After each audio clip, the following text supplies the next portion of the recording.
তাবানঞ্চে থেমে থাকে না।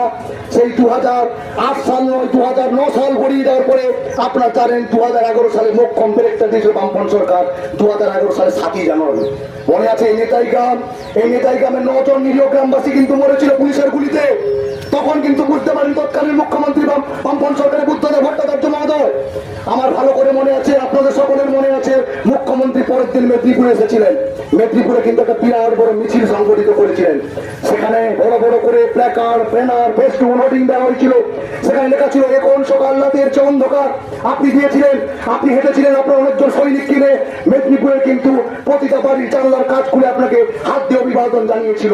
তখন একটা সরকারের কিন্তু পতন হয়েছিল, আপনি কিন্তু ক্ষমতায় গদিতে এসেছিলেন। তাই আপনাকে একটা কথা বলে দিতে চাই যে আদিবাসী সমাজের যে সকল শিক্ষক, শিক্ষিকা, শিক্ষাকর্মী তারা যদি পয়সা দিয়ে চাকরিটা কিনতে পারতো, তাহলে এসটি কোটার যে সিটগুলো থাকে সেই সিটগুলো ফিল আপ হয়ে যেত, পূরণ হয়ে যেত।